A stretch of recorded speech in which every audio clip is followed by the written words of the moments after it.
organ is the liver. A would be the hepatic artery, specifically a branch, but I'm fine with hepatic artery. B, bile duct, and C, portal vein. And then we're looking at the central vein here, which actually has a little C and a V in it. A is hepatic artery again, B is sinusoid, C is portal vein, and D is bile canalicularis, and central vein is over here on the far right. These would be the hepatocytes. Here's a question for you. What do we call this area right here? Yes, good. Space of Desai. I almost said space. That's giving it away.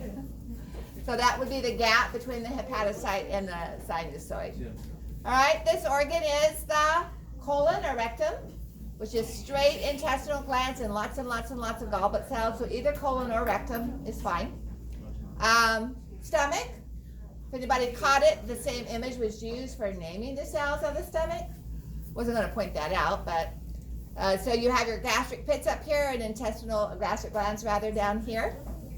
So we'll name those as we get to it. Small intestine with the villi and intestinal glands, and a close-up view of the important microvilli. And these are the gastric pits again, which makes this the esophagus. You had two choices: non-cornified stratified squamous lines, the esophagus, and the anal canal. Mouth was not an issue because of that tissue there. All right, 3 of these are salivary glands, and 1 is the pancreas. So A is a mixture of serous and mucus, with mostly serous, kind of. That would be submandibular. B is serous, so that makes it parotid. C has the islet and the smack dab in the middle, so that's the pancreas. And this one is pretty much all mucus with a little bit of serous here along the edges. And that would be sublingual. Okay? So A is the submucosa, B the muscularis mucosa, C the submucosa, and D the muscularis externa. Now, what organ are we looking at? Is that a good comment? Oh, okay. Did your answer change for this image? What organ are we looking at?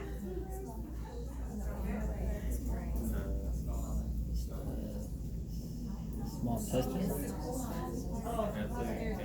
Peyer's patches. Ileum. Okay, small intestine, ileum, the small intestine. What about here? Yes. I have a question for A. You said submucosa? Did I? Mucosa. Oh. Mucosa. I'm sorry. Did that change your comment? No. Okay. You're trying to help. B is muscularis mucosa, which is part of the mucosa. Yeah, I misspoke if I said so. A is mucosa. Muscularis mucosa, which is part of A. Submucosa, muscularis externa. And then you can't see very well the serosa at all. All right. What organ would this be?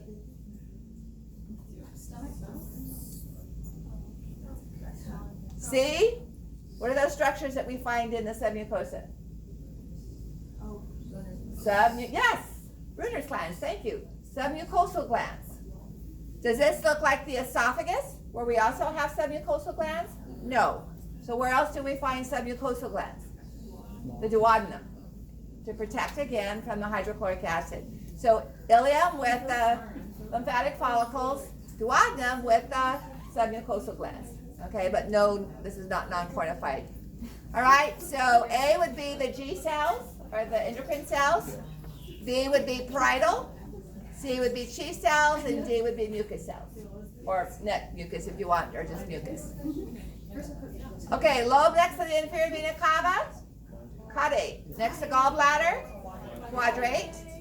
The duct going to the gallbladder, cystic, and the duct formed by the union of the gallbladder and the common hepatic, common bile. Okay?